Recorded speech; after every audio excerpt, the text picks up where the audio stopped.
چۆن لە کاتێکدا کە باسی سیستمێکەکەین بۆ ڕێخستنەوەی بازرگانی ئەوە توانێت بازرگانان سوودی تەواوی لێوەرگرن. جا کاک هیوا منە مەوێ بزانم لە داهاتوودا قۆناغی داهاتووتری تەوکردنی ئەم ژێرخانە چی ئەبێت و ئەتوانن پێمان بڵێن کە ئەو کاری کە کراوە تا چەند کار ئاسانی کردووە و تا چەند بەردەوامی هەیە بۆی کە کار ئاسانی بکات بۆ سەرجەم کرد و کایەکانی دیکەی ڕۆژانی هاوڵاتیان و بەگشتی حکوومەتیش. زۆر زۆر سپاس بۆ میێوانداریتان، زۆر سپاس بۆ بنیرانی بەڕێزی کورسان 24. بەشێکی زۆری ئەو پرۆژانەی کە جێبەجێکران و سەمانی کە جێبەجێکران جەنابتان ئاماژەم پێکرد بەس بە تۆزێک چوارچێوەیەکی فکری بینە پرۆژەکان. سێگەن ئێمە وڵاتان بۆ بەرەو دیجیتال ئەڕۆن، بۆ دیجیتال بەکاردینەوە چوار هۆکاری سەرەکی هەیە کە هەموو وڵاتێک لە وەرچەرخانی دیجیتالیە ئەوەی هەیە، ینی بەرەو وەرچەرخانی دیجیتالی ئەڕوات. سەبەبی سەرەکی ئەوەیە کە تۆ ئەبێت داهات ئەمڕۆ داهات ینی بەعام هەموو شتەکانی جومەکانی ژیانت جومەکانی دیجیتالی اقتصادێکی دیجیتالیە کەواتە هەموو حکوومەتەکان بۆ ئەوەی کە لە ڕووی داراییەوە کارامەتر بن کەمکردنەوەی خەرجیەکان و پێشکەشکردنی خزمەتگوزاریی باشتر بەرەو سیستمی دیجیتالی ئەڕۆن ئاسانترە. دوو ڕازیکردنی هاوڵاتیان، چونکە هاوڵاتیان ئەو خزمەتگوزاریە کە حکوومەت پێشکەشەکەات بەراورد دەکات بەو خزمەتگوزاری کە لە کاری تایبەت پێشکەشیەکرێتن و هەمان تەوەقع هەیە ئەوێت خزمەتگوزاری حکوومەت بە شێوازکی وا ڕێکوپێک پێشکەشی بکرێت بەو شێوازەی کە لە کار تایبەت وەردەگرێتن، یعنی تەوەقعی هاوڵاتیان هەدەفی دووەمە. هەدەفی سێم داتا بۆ بڕیاردانە، تۆ بێت داتای ڕێکوپێک لەبەردەست بێت بۆ توانیت بڕیاری دروست لە حکوومڕانی بدەیت و سەبەبی چوارەمی ئەوەیە کە تۆ ئامادەبی بۆ ئەوەی کە بەڕێوڕووی هەر ئەگەرێکی نەخوازراوی ینی دیزاستەر ریسپۆنس کەواتە هەموو وڵاتانی دنیا بۆ ئاراستەڕۆن بۆ ئەوەی کە ینی ئەمە کە باسی 6 ساڵەکان ڕەنگە بۆ خەڵک ژمارە ڕقەمەکە ڕقەمێکی گەورە بێت، بەڵام وڵاتانی دنیا ئەوە نزیکەی 35 ساڵە ئەو کارە ئەکان تا گەشتونتە ئەو مەرحەلەیە. ئێمە هەوڵمان داوە لەو چەند 6 ساڵە چی بکەین. یەکەم شت تۆ بێ ئەو بابەتە تەقسیم کەیتە سەر چەند ڕەهەندێک. دیجیتالکردن خۆی ئەبینتەوە لەوەی کە تۆ بێ ئەو ژێرخانە دروستکەی، ژێرخان خۆی لە ژێرخانی هۆستینگ ئەبێنێتەوە، یعنی سەرڤەر و دیتا سنتەر و ئەو شوێنەی کە سیستەمەکانی لەدانەی کە ئەوە بوو لە ساڵی 2022 جەنابی سەرۆکوەزیران داتا سنتەری حکوومەتی افتتاح کرد و لە دوای وای ئێمە چەند یەک دوو داتا سنتەری بچووتریشمان دروست کرد بۆ ئەوەی کە بتوانین بەرپەرش بدەنەوە بۆ لۆد بالانسینگ بێت. کەواتە دروستکردنی ژێرخان بۆ سەرڤەرەکان لە خۆگرتنەوەی سیستەمەکان ڕەهەندێکە. ڕەهانی دووەمی دێتەوە سەر دیتا، ینی ژێرخانی دیتا دیتا تەقسیم ئەبێتە دوو بەش. بەشێک ئەو سیستەمانەنە کە گرنگن بۆ سیستەمەکانی تر. بۆ نمونە جەنابتان ئامازان بە سیستەمی زانیاری دانیشتواندا دروستکردنی پێناسی دیجیتالی بۆ هاوڵاتیان ئەساسە بۆ ئەوەی کە سیستەمەکانی تر دروست بن. بۆ نمونە ئێمە کە بە سیستەمی ئەوەی کە ژمارە کەسی بێ هاوتای پێوەدرێت یان پێناسی دیجیتالی پێوەدرێت ئەوە بوو کە بۆ سەبەی ئەوەی بتوانین ئێمە حەژماری من دروستکەین. ئەوە بوو کە توانیمان سیستەمی موچە دروستکەین. ئەوەیە کە توانیمان سیستەمی تۆماری کۆمپانیەکان دروستکەین. کەواتە ئێمە ڕەهەندێکی ژێرخاند تەکنیکیە کە باسی سەرڤەرەوانەکەی ڕەهەندێک تر ئەو سیستەمانە زانیاری دانیشتوان بۆ نمونە سیستەمێکی ژێرخانە، تۆماری کۆمپانیەکان سیستەمێکی ژێرخانە بەو ئاراسە ڕۆشت. ئێمە لە هەر ساڵی 2020 جەنابی سەرۆکوەزیران سیاسەتی استراتیژی وەرچەرخانی دیجیتالی ئەعلام کرد. لەوێ ئێمە ئاماژەمان بە کۆمەڵێک هینداوە سیستەم داوا کە ئەبێت لە خلال ئەو تەمەنی کابینەی نوێم جێبەجێ بکرایە و سوپاس بۆ خوا ئێمە ئەوانەمان جێبەجێ کردووە هیچ زۆر زیاتر لەوە ینی جێبەجێ کراوە. من لەوە تێگەم ئەمڕۆکە خەڵک بێموچەیە، خەڵک تۆزێک بێ هیوایە، ڕەنگە قسەکانی من زۆر نەچتە دڵیانەوە، بەڵام ئەبێ ئەمە بزانین ئێمە وەکو نەتەوە هیچ ئالتەرنەتیڤێک بۆ هەوڵدان و بۆ بەردەوام بوون و بۆ کۆششکردن نییە. کەواتە دڵیانەکەمەوە کە ئەو کێشانە چارەسەر بن، کێشەی موچەوەی چارەسەر بن، بەڵام لەو فترەی لەو چەند ساڵێک کە تێپەڕ بووە ئەوەی کە لە حکوومەتی هەرێمی کوردستان جێبەجێکرەوە زۆر زیاتر بووە لەوەی کە پلانی بۆ داڕێژرا بوو، ئەوەی کە بەردێتە پێشی زۆر باشە لەوەی کە جێبەجێکراوە. کەواتە هاوڵاتی چاوەڕێی باشتریش ئەبێ هاوڵاتی چاوەڕێی ئێمە خۆ بێ هاوڵاتی حکوومەت خزمەتکاری هاوڵاتیە و ئەرکی حکوومەت ئەوەیە کە لە ئاستی چاوەڕوانی هاوڵاتیانی بێت. باشە لەو کارانەی کە کراوە و لەو کاتەشەوە کە دەستان پێ کردووە تا ئێستا توانی وتانە هەموو ئامانجانەی کە باستان کرد بی پێکەن؟ ئێمە بۆ هەر حسب ئەو تەمان تۆ کە باسی خزمەت گوزارەکانی حکوومەتەکەی تۆ لە هەموو حکوومەتێک وایە تو باسی 500 بۆ 550,600 خزمەت گوزاریەکەی کە حکوومەت پێشکەش بە هاوڵاتیەکەت ینی ئەو ئیشی کە حکوومەت بۆ هاوڵاتیەکەت زۆر معقەدە. تۆ کە باسی بە دیجیتال بوونەکەی باسی ئەوەکەی کە کامە لەو پرۆسانە لەو مەرحەلەیە بۆ من گرنگترن تەسیریان لەسەر پرۆسەکەینتر هەیە بۆی ئەوانە جێبەجێکن بۆی ئەولەویەتدان بە پرۆسەکان زۆر گرنگە. بە حکمەوەی کە هەرێمی کوردستان تووشی قەیرانی دارایی هاتووە فۆکوسێکی تایبەتی لەسەر ئەو سیستەمانەیە کە واکان حکوومەت لە ڕووی داراییەوە بتوانێتن خۆی کۆنتترۆل بکات نەزیفی داراییمان بوەستێت بۆیە کا لەسەر سیستەمی کۆنتترۆلی خەرجەکان کراوەکو یەکەم پرۆژە کا لەسەر سیستەمی موچەکرا کا لەسەر پرۆژه هەژماری منکرا کا لەسەر تۆماری کۆمپانیەکان کرا ئەوە هەموو ئەو پرۆژانە کەواکان کە تۆ ئەو خەرجانەی کە زیادانە کۆنتترۆل بکەیت و بتوانانی داهاتی حکوومەتیش بەرەو سەری بێت. بێژگە لە ئەو وەکو وەزارەتی دارایی کە کارەمان بۆ وەزارەتی دارایی کردووە بۆ وەزارەتی تر مەسەن کۆنتترۆلی خاڵە سنوورەکانە ئێمە بۆ وەزارەتی ناوخۆ نزیکەی 5 سیستەمی دیجیتالیمان جێبەجێ کردووە بۆی بتەن کۆنتترۆلن بەسەر هەم بەدەستکردنی ڤیزای ئەلکترۆنی بۆ بیانیانی کانەوە سەدانی کوردستان بکەن هەمیش لە نقاتی لە خاڵە سنوورەکانمان سیستەمی کۆنتترۆلی جیاوازاتمان هەبێت سیستەمی ستۆپلیستمان هەبێت ئەو سیستەمان هەبێت کە دەستەبەرەکانی کە ڤیزا داواکەن بۆ دەستی کاری لەم سیستەمانە و ڕاستە زۆر سیستەمەکان کاکیوە هەر یەک لەو سیستەمانی باسمان کرد و ئەوانش کە ئێوە لە پێشینەداتان ناوە بوونەتە بنەمایەک بۆی کە هاوڵاتی ئیتی ئەگەر بۆ پاسپۆرتێک بچێت چەند ڕۆژێک سەرە نەگرێت یان ئەوەی کە بینیمان بەسەر موچەدا هات چەند ڕۆژێک سەرە نەگرێت کەواتە ئەمانە هەمویانە بنە ژێرخانێکی پتە و نەک تەنها بۆ لایەنێ بۆ کەرتێکی دیاری کراو ئەتوانن بڵێن بۆ چەندینەوەی داهاتوو کە کاری لەسەر کراوە ئیدی ئەم کێشانە نامێنێت کێشەی ڕۆتینات نامێنێت کێشەی گرفتی هاوڵاتی نامێنێ لەگەڵ دام و دەستگایەکە باشە بەڵام یەکێک لە گرفتەکان کە ئێستا جیهان لەگەڵ دیجیتالکردنی سیستمەکانە بە فراوانی کێشەی هۆشیاری خەڵکە بۆ بەکارهێنانی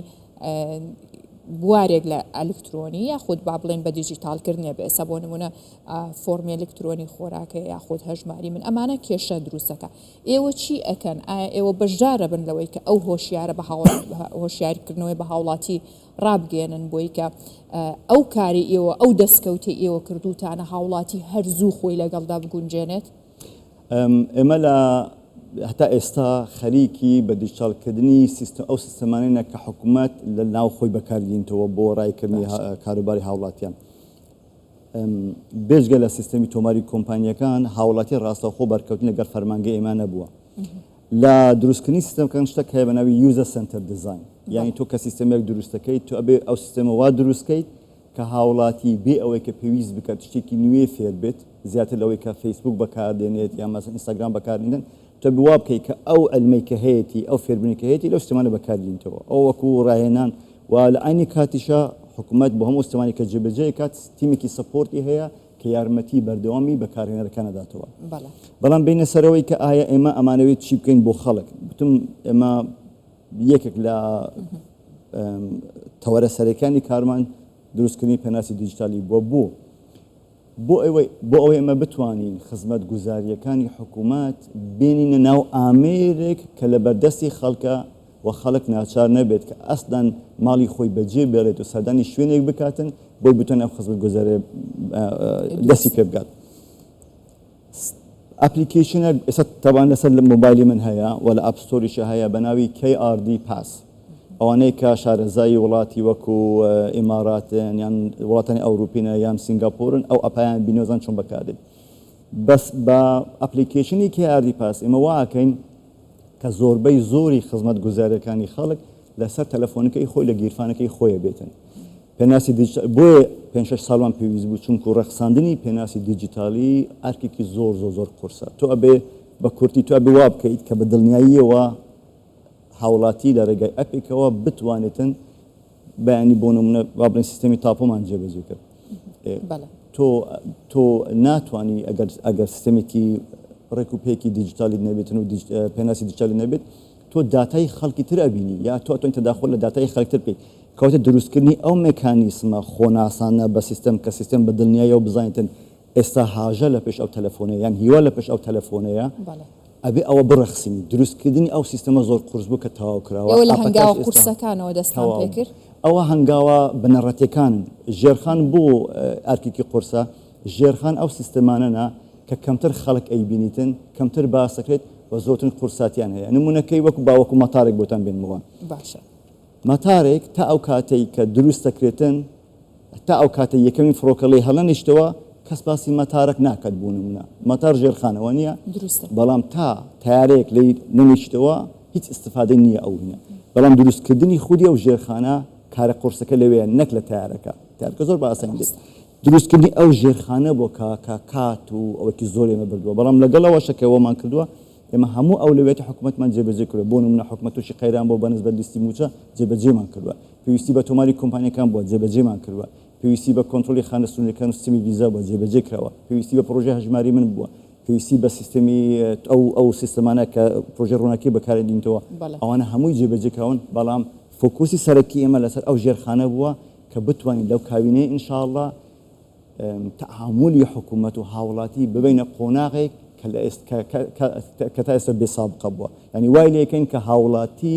بزانێتن بێ ئەوەی کە سەردانی شوێنێک بکاتن بتوانێتن دەستکەشتی بێتن بە هەموو خزمەت گوزارەکانی و ئەوە ئاپەکە جێبەجێ کراوە تەواو بووە لە ئێستادا ئێمەوەمان کردو کە خەڵک بتوانین موچەی خۆی تیا ببینتن بەڵام بە حکمەوەی کە موچەکە هێشتا نەهاتووە نامانوێت ئەپێک بین بە خەڵک کە جارێ سوودی بۆی نەبێتن ئینشاءڵڵا کە کێشەکان دارایی حەل بوون خەڵک لە ڕێگای و ئەپەوە هەم ئەتوانێتن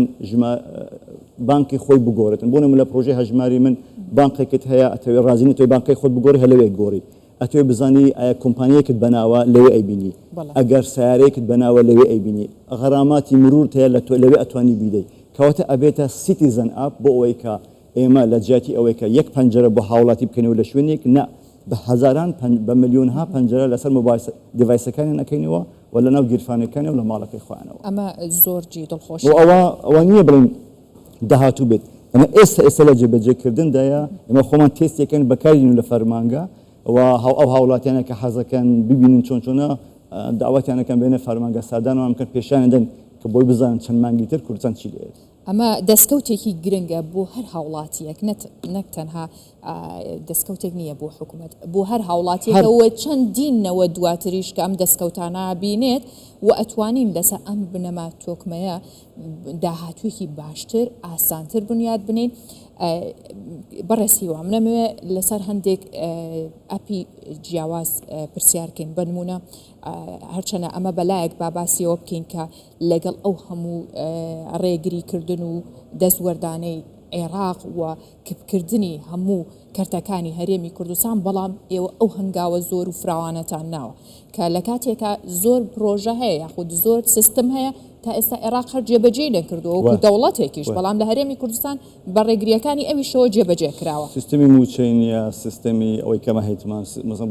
پرۆژه هەژماری منی نییە سیستمێکی کۆڕۆناکی نییە سیستمێکی کۆنتترۆلی خاڵەسنوورەکان کە ئێمە هەیتمان نیتیان ئەوەن سیستمێکی ئەمریکی کۆن بەکاردێنەوە کە بە هەدەفێکی ترەسەن دروستکرا وایە دروستە باشە هەندێک ئەپ هەیە کە پەیوەستە بۆ نمونە باو ناوەندووە و دەستگایانانی فیدراالیەوە ئێوە تا چەند هەماهەنگیتان هەیە لەگەڵ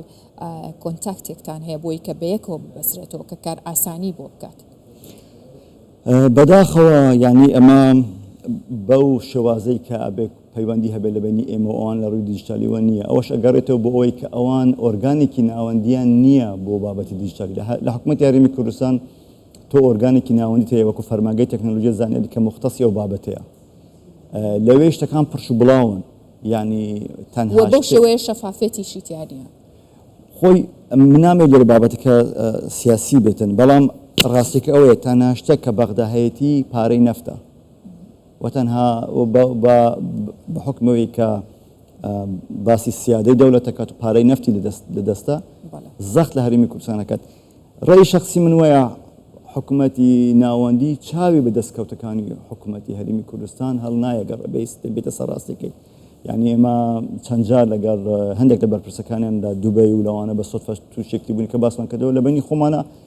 ئەو شتانە هەموو باسەکەن شتێک بە ناوی پێناسی دیجیتالی بۆ نمونە لە حکوومەتی عێراقی نییە ئێمە حەزەکەین پەیوەندی هەبێت ئێمە وای بینین کە بۆ خەڵکی حکوومەتی فدرال و دانیشتوانی حکوومەتی هەرێمی کوردستان بۆ هەردووکیان باش و بە ئیستفادەیە کە ئێمە ڕێک بکەوین کە سیستەمەکان لەگەڵ یەکتری قسە بکەن و هەماهەنگی هەبێتن تا ئەو لە هەزەیە هەماهەنگی بەو شێوازەی کە پێویستە نییە هیوادارم بۆ گۆڕ ئێمە حەزەکەین هەبێت. یەکێک لە ئامانجە گرنگەکانی وەک لە کارنامەی کابینەی نوێمدا هەبوو ئامانجی سەرەکی کابینەی نوێم ئەوە بوو کە پشتبەستن بە داهاتی غیرە نەوتی زیاد بکرێت واتە سەرچاوەکانی داهات هەمە چەشن بکرێت لەم بوارەیە ئەم سیستەمە دیجیتالیانەی هەیە ئەم ژێرخانە دیجیتالی هەیە تا چەند توانی وێتی و ئامانجە بپێکێت و هاوشان و هاوکار بێت بۆ ئەوەی کە ئەو ئامانجە بەدی بێت ئابوووریەکی هەمە چەشنمان هەبێت و ئەمەش کاریگەری هەبێت لەسەر پتەوکردنی و ئابوووریە دووسێ سیستم هەیە کە سەبەبی یەکێک لە ئەهدافە سەرەکیەکانیان ڕێک ئەوەیە کە تۆ بتوانانی داهاتی ناناوتی زیادکەی ئابووری وڵات بژینی و ئابووری دیجیتالی و ئابووری کە ڕاستەوخۆ سەر بە نەفت نەبێتن سەرکەن ئێمە کە تۆماری کۆمپانی سیستەمی نوێی تۆمپاری کۆمپانیەکانمان کە دامەزران بۆ ئەو کارەمان کرد بۆ ئەوەی کە بتوانین وا بکەین کە خەڵک زۆر بە ئاسانی بتوانێتن کۆمپانیەکەی خۆی دامەزرێنتن لە ڕابردووە تۆمارکردنی کۆمپانیەک پرۆسێکی زۆر سەخت و ئاڵۆز بوو خەڵک زۆر پێمانەوە بوو چەند مانگی پێچوو ئێمەمان کرد ئێستا گەشتۆ نزیکە 48 ساعت لە خراپترین حالەت ئەگاتە 72 ساعتەوە توانی کۆمپانیەکەی خۆ دامەزرێنی هەمووی دیجیتال تەنها بەشی پارەدانەکەی نەبێتن بەمەسە بۆ پرۆژه هەژماری من گرنگە پرۆژه هەژماری من پرۆژەیەکە کە تۆ ئینیشیاتیڤی حکوومەتە بۆ ئەوەی کە تۆ بتوانی بە بانکی بوونی خەڵک زیادکەی بە بانکی بوونی ڕێژەی بە بانکی بوونی خەڵک ڕاستە و خۆ هاوتەری بە لەگەڵ بەرەو پێشچوونی ئابووری هەر وڵاتێک تۆ خەڵک بۆ ئەوەی کە ڕێژەی هەژاری کەم بکەیتەوە تۆ ئەبێ خەڵک حسابی بانکی هەبێتن بۆی دەستگەشتی هەبێت بۆ خزمەتگوزارەکانی بانکی دروستە بتوانیتن دەستکەشێ بۆ قەرزی بچووک بتوانیت پارێک لە شوێن کۆکاتەوە دوو تۆ بتانی لە ڕووی ئابووریوە ترانزاکشنەکان تراک بکەین بەس لێرە چییە کۆمپانیەکان ئەگەر بێت و لە ڕای حکوومەتەوە ناچار بکەن کە هەموو تەعاملە بانکیەکانیان هەموو تەعاملەکانی داراییان لە ڕێگەی بانکیەوە بێتن تۆ دنیا بیە کە ئەو کۆمپانیە یەک کارگەی خۆ بە دروستیەکە دوو خۆ لە تاکس ناشارێتەوە سێ بەشدار نیە لە شوشتنەوەی پارە و تەمویلکردنی ئەرهاب و هەتا دواتر سێ تۆ کە باسی وەرچەرخانی دیجیتالیەکەی هاوڵاتی ئەگەر نەیتوانی بە ئۆنلاین پارە بدات و بە ئۆنلاین پارە وەربگرێت کەواتە سیستەمەکەی تۆش بێک خەڵکی نامێنێتن کەواتە بوونە تۆماری کۆمپانیەکان هەژماری من و وەرچەرخانی دیجیتالی هەموو پێکەوە گرێدراون بۆی تۆ بتوانی داهاتی تۆ بتانی کارتی تایبەت ببوژینیەوە بۆی کە داهاتی خەڵک لە ڕێگەی کارتی تایبەتەوە زیاد بێت و هەمووی لەسەر حکوومەت نەوەستێت باسی وەت کرد کارتی تایبەت چۆن بتوانێت بە هەمان شێوە لەسەر ئەو بناغەی ببورن ئەو بناغەی کە ئێوە بنیاتان ناوە لە داهاتوو تەنها موچە خۆران هەژماری منیان نەبێ بە نمونە لە کارتی تایبەت بە هەمان شێوە لەم خزمەت گوزاریە گەورەیە بێبەش نەبن ئەم بناغەیە ئامادە کراوە ئەمەی کە ئێستا کاری تیاکەن و بەردەوامیتان هەیە توانای ئەوە هەیە لە نزیکترین کاتە ئەمەش بێنێتە ئاراوە ئێستا لە توانایدا هەیە خۆی ئێمە کە ئەڵێن بۆ نمونە ئێمە کە لە پێناسی دیجیتالی کە ئەڵێن لە موچەخۆران و موچەخۆران حکوومەتی هەرێمی کوردستان دەست پێکەین چونکە ئەو فئەیە کە زۆرترین ئیشی پێێتی لەو حالە لە ئەولەویەتە بەڵام هەموو ئەو سیستەمانی کە دروست کراون نەک بەس بۆ کورد بۆ هەر کەسێک کە لە سنووری جوگرافی هەرێمی کوردستانە بژێت بە عەرەبیشەوە بە خەڵکی تریشەوە دەستگەشتیان ئەبێت بۆ خزمەت گوزارەکانی دیجیتالی حکوومەتی هەرێمی کوردستان پێناسی دیجیتالی وا دروستکراوە کە بۆ هەموو خەڵکە سیستەمی تۆماری کۆمپانیەکان هەر بەخۆی بۆ هەموو خەڵکە پرۆژەی هەژماری من کە پرۆژەیەکە کەمپینەکە ئێستا بەیندوبانی وەزاری دارایی کە ئەو کەمپینە تەواو بوو ئیتر بە بانکی بوون تۆ کە توانیت 30 40 50 لەسەری خەڵک ئەوانەی کە موچەخۆری حکوومەتی هەرێمی کوردستان تۆ توانیت وا بکەی کەوانە بە بانکی بن ئەوانە واکەن کە خەڵکی ینی ئەو ژینگەیە ئەبوژێتەوە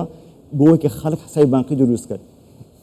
سەبەبی سەرەکی کە ئێمە پرۆژە هەژماری منمان کرد چی بوو خەڵک خۆی مەجبور نەئەبینی کە بچێت حسابی بانکی دروست کرد بۆ چونکە هیچ ئستفادە لی تێناگەیشت و بانکەکانیش هیچ خوان ملزم نابینی کە بە دوای خەڵکە بڕۆن کە خەڵک بێت حسابی بانکی دروست کرد چونکە ئەوانیش هیچ ئستفادە نەبین حکوومەت لەو بەینەهات یارمەتی خەڵکەدات یارمەتی خەڵکەدات و یارمەتی بانکان شدات کە ئەڵێت بانک فەرمو ئەوە زانیاری فلان کەس ئەو معلوماتی جەنابتە ئیمزایکە ئەوەش ئەو بانکەیە زەحمەت نەبێ حسابێکی بانکی بۆ خۆ دروست کرد یعنی پرۆژەی هەژماری من بۆ خەڵک و بۆ هەرێمی کوردستان هەمووی خێر و بەرەکەتە نەک خێر و بەرەکەتە پرۆژە هەژماری پرۆژێکی ضروری حکومت دوای لە هاوڵاتی کردلەوە تێبگات کە لە ماوەی ڕابردووە کاکیوە زۆرێک دژایەتیانە کرد بەڵام ئێستا هەر هاوڵاتی هەیە کە من لە نزیکەوە بیستم چاوەڕێوە کاکەی کارتەکەی بوویێتەوە ناوی تۆمار کراوە چاوەڕێوە بە زووترین کات چونکە کە ئەبینێ ئەوەندە بە ئاسانی دەستیەکات کە بۆ هیواین بە زووترین کات موچە بێت بتوانن جا لەو خزمەت گوزاریانە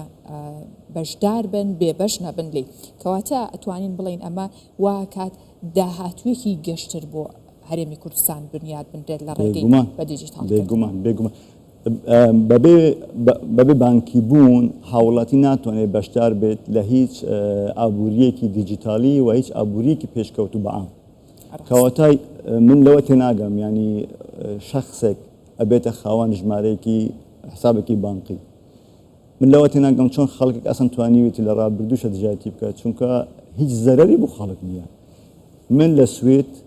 سێ-چوار سای بانکیم هەیە لە کوردستانش من سێ-چوار سای بانکیم هەیە سای بانکی هەبوون زەرد نادەت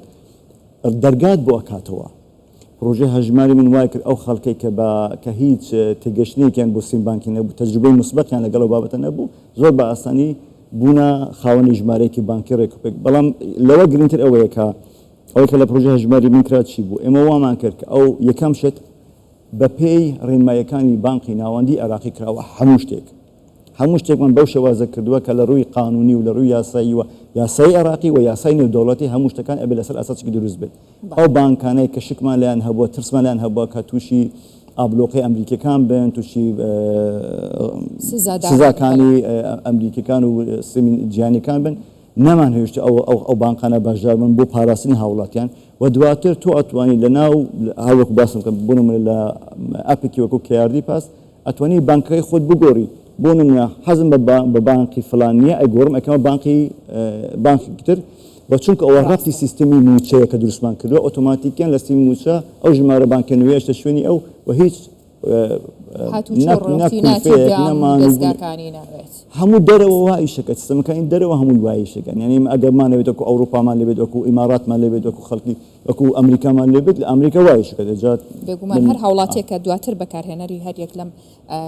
پێشکەوتنانە بێت و دەستی ڕاگات بەمانە ئەنجازانێت کە چەند زەروری ئەمڕۆ ئێمە نزیکەی 800,000 کەسمان لە پرۆژەی هەژماری من تۆمار کردووە لەو 800,000 کەسە 500,000 کەس کارتی بۆ گەڕاوەتەوە لەو 500,000 کەسە 400,000 لە ڕێگای ئەیتیمەکان جا ئەیتیمەکان ئێستا موەقەتن باین دووبانی ئەو بانکانە ئەگەر بتوانن شێوازێکی پێشکەوتوتر لە پارەدان پێشکەش بکەن خۆ خەڵک ئەیتیم بەکارنایێنەوە یعنی ئەوانەی کە ڕەخەن لەسەر ئەیتیمەکانە ئەیتیم شتێکی کاتیە وەختیە هەر کاتێک کە بانکان توانیان لە شێوازێکی بە شێوازی ڕێکوپێکتر موچە بدەن بە باشدار بۆکانی خۆن بەڵەو ڕێگاوە بیدەن بەڵام حکوومەتی هەرێمی کوردستان هەموو ئەوانەی بە دەستەبەر کردووە بانکانی مولزەم کردووە کێشەکان لەگەڵ بانکی ناوەندی بان هەل کردووە و لە ئایندێکی نزیکیشە موچەکە ڕاستەوخۆ ئەچتە هەر ژمارەیەکی بانکی کە هاوڵاتی خۆی بێوێت زۆر باشە دەستان خۆش بە هیوایەوەی کە دەستکەوتەکان بەردەوام بێ و لە فراوان بووندا بێت و بۆ خزمەتی هاوڵاتیان بێ هاوڵاتیانیش هاوکار بن لە پاڵپشتیکردنیەوە بەڕێز هیوا ئەفەندی سەرۆکی فەرمانگەی تەکنەلۆژیا و زانیاری حکوومەتی هەرێمی کوردستان لەگەڵمان بە سوپاس بۆ ئێوە زۆر سپاس بۆ من زۆر سپاس